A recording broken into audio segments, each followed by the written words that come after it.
Welcome to the Find Your Leadership Confidence podcast with Vicki Nedling. You are about to discover impactful lessons that help you grow as an individual, grow your confidence, and find the positive and good within you, so you powerfully and authentically become the best version of yourself. Be sure you visit our website at www.findyourleadershipconfidence.com. While you're there, subscribe to us via your favorite network. Now tune in, get ready, and enjoy the journey of emerging as a leader of exception in the 21st century. Welcome, everyone, to the Find Your Leadership Confidence podcast. I'm your host, Vicki Nedling, coming to you from Roswell, Georgia. The goal of this podcast is to bring topics and guests that will empower you to become that confident leader and take your business and your life to the next level. Today, we have Ryan Labus from Orange County, California, who got his start working construction during high school. And after studying business at Cal State Fullerton, Ryan took on project management roles with a hotel developer before transitioning to his current position at Pro Engineering Consulting, Inc., where he combines his hands-on construction experience with business development. He's passionate about the construction industry, always learning about the latest trends, and enjoys building strong client relationships. So today we're going to talk about blending project management with business development. And as a former project manager for many years, you didn't always get along with business management, business development or marketing or IT. Because we were always having to do adjustments and changes because of, they just add this little thing or tweak that little thing. So this ought to be interesting, how you blend project management and business development. So please join me in welcoming my guest, Ryan Labus. Ryan, thank you so much for being on the podcast today. Thank you for having me. So we always start with two easy questions. The first being, let everybody know what part of the California do you live in now? Where do you call home? I live in San Clemente, so the southernmost city in Orange County, bordering San Diego. Really blessed to be able to live here. Love it here. It's the perfect little beach town.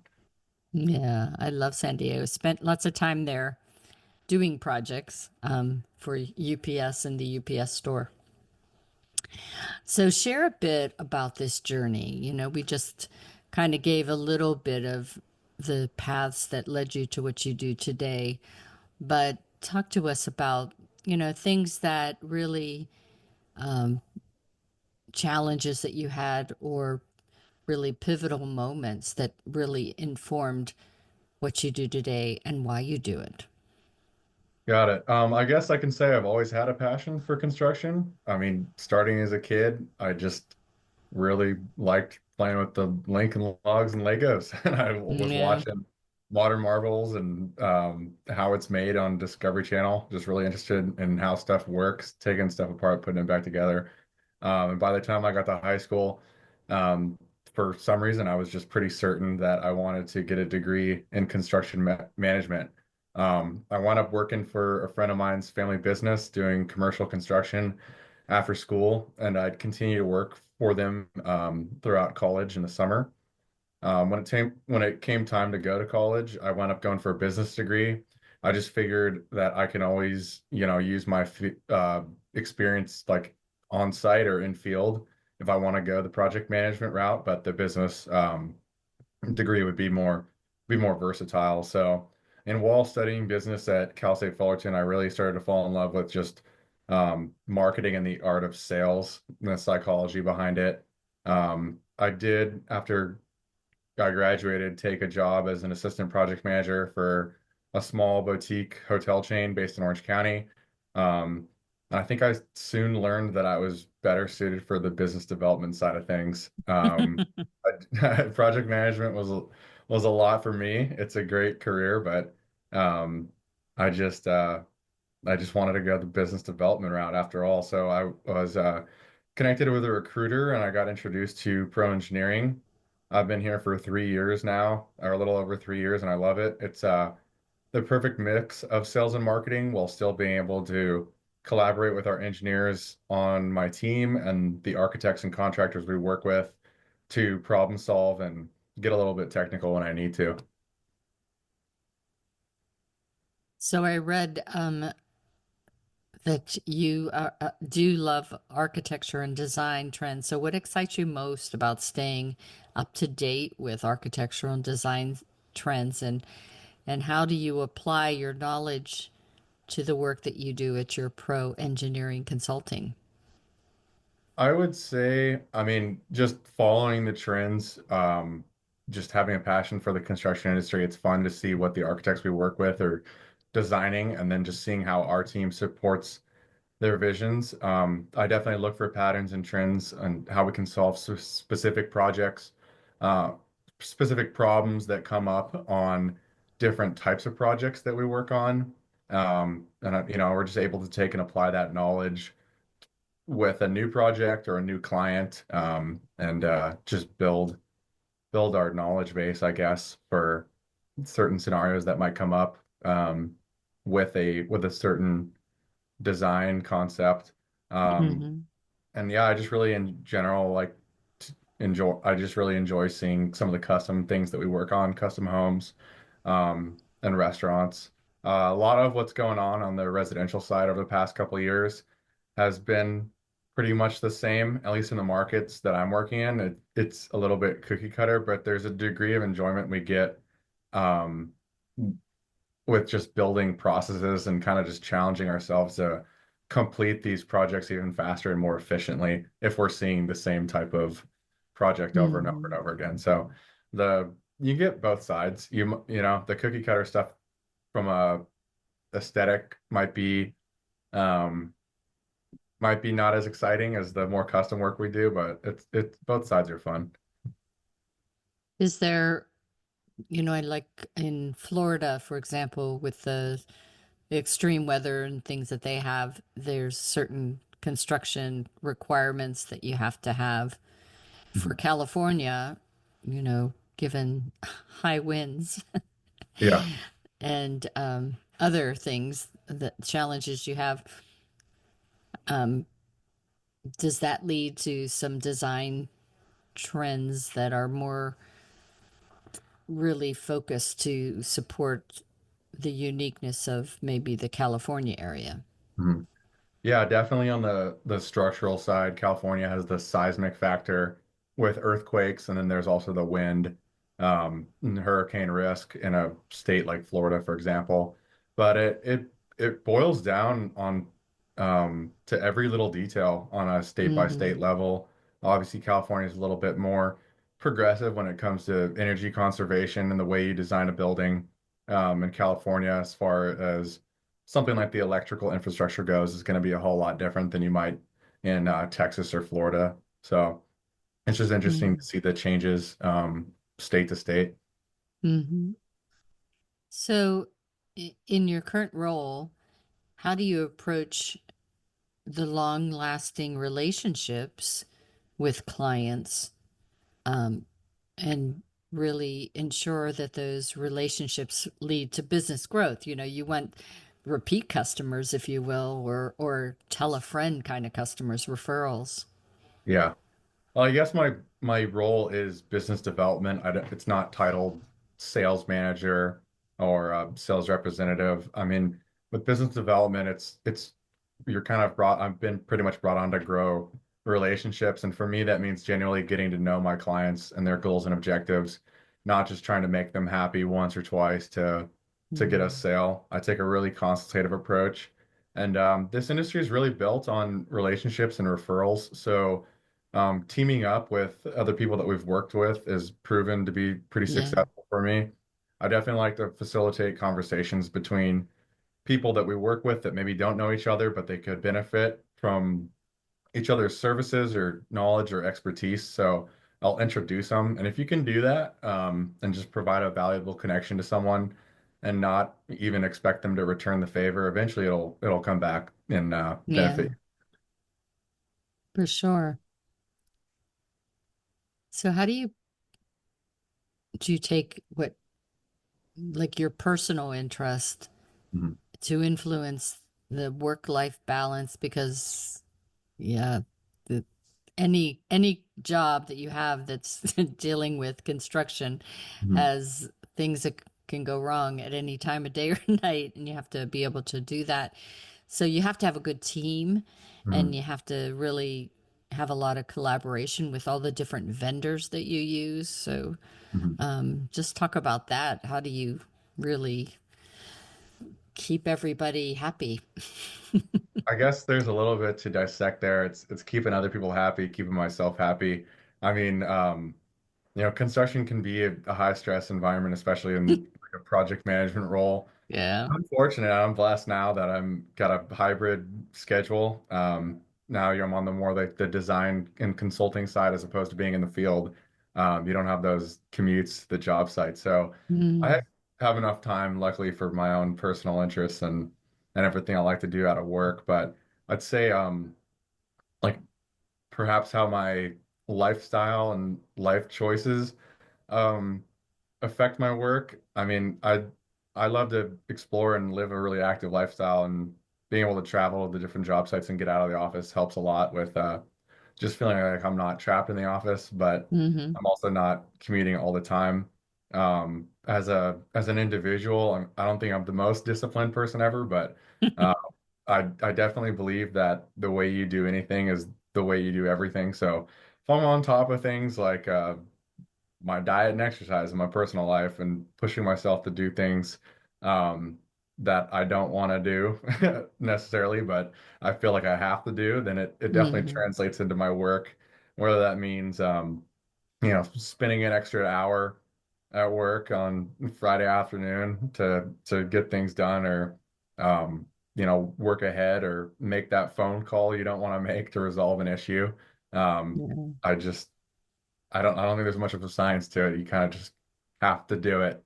that's right. All the stakeholders in the project, satisfied. So when you talk about that, what qualities do you think are essential for someone looking to succeed in both business development and project management within your industry? Um, I think there's a lot of crossover between project management and sales. I'd say definitely strong communication and relationship building, the ability to engage with clients, the contractors, the Hmm. investors, any municipalities. You're talking to all different types of people from different walks of life. Um, Having industry knowledge and a degree of technical experience in doing what I do is a little bit more of a Hmm. technical sales. I'm tasked with, helping determine project scope up front, even if we're on the just engineering side and working on the blueprints. I am kind of working like an estimator or telling our clients how, the basis of our design, how we're going to approach this based on what the Hmm. architects proposed.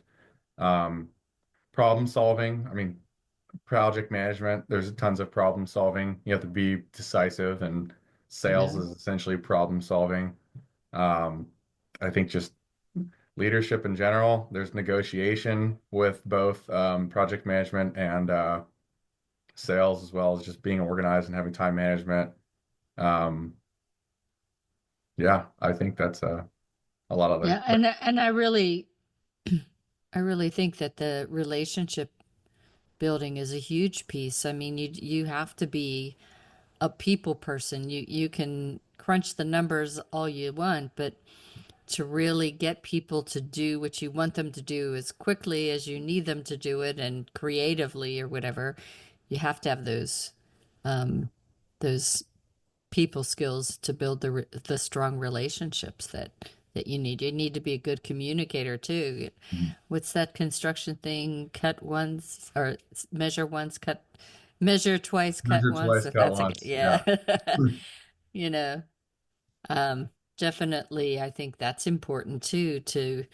Um, where both project management and business development need that. Mhm.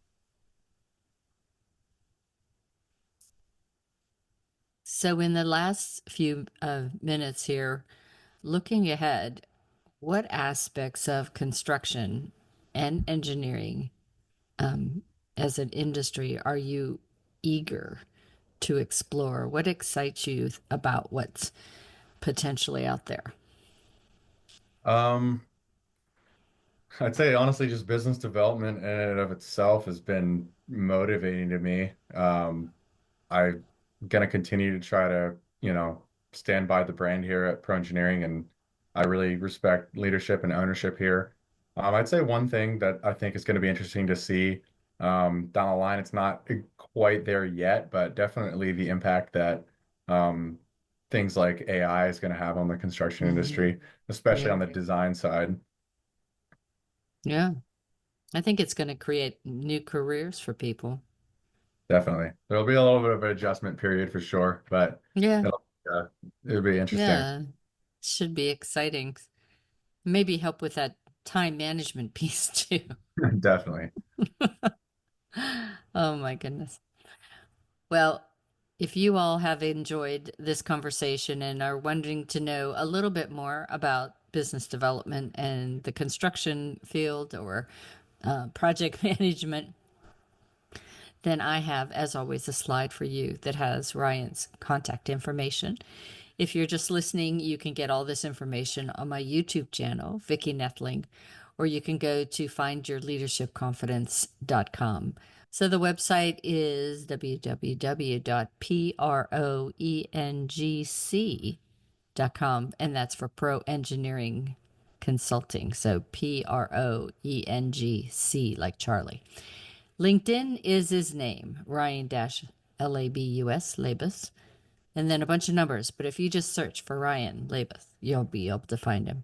I'm going to turn it over to Ryan. He's going to talk to you about his call to action today and what you can find when you go to his website, as well as what he puts out there on LinkedIn and how often he is out there. So, Ryan, it's all yours. Definitely. Yeah, if you're interested in just learning more about business development in general, in the AEC industry, architecture, engineering, construction, you can definitely reach out to me. If you are an architect or a contractor, developer, if you have any questions regarding engineering or have a project that you'd like us to take a look at, to engage us for services or get a second opinion on anything that's already been worked on and value engineering, happy to do that for you. I try to post on LinkedIn pretty regularly, try to stay active and engaged with my connections and the people I follow. As far as the content that I post, it's generally just updates on the projects that we're working on, and then any industry trends and insights that I think would be helpful to my connections. Awesome. Ryan, thank you so much for being a great guest today. Uh, always love talking about construction. I had a little bit of my career was a construction coordinator, and my son-in-law, or my brother-in-law, owns a steel company. So yeah, I know it's a little bit of what you go through. Yeah. All right. So if you haven't done so today, go ahead and make sure that you take a point to go to Ryan's website, and that's PROENGC.com. As always, I remind everyone that life is a journey, and then it's up to you to enjoy the ride. This is Vicky Nethling, signing off. Thank you for tuning into the Find Your Leadership Confidence podcast with Vicky Nethling, where we share impactful lessons that help you grow as an individual, grow your confidence, and find the positive and good within you so you powerfully and authentically become the best version of yourself. Remember to visit our website at www.findyourleadershipconfidence.com and enjoy even more great episodes like this one. Again, while you're here, subscribe to us via your favorite network. We look forward to seeing you next time on the Find Your Leadership Confidence podcast.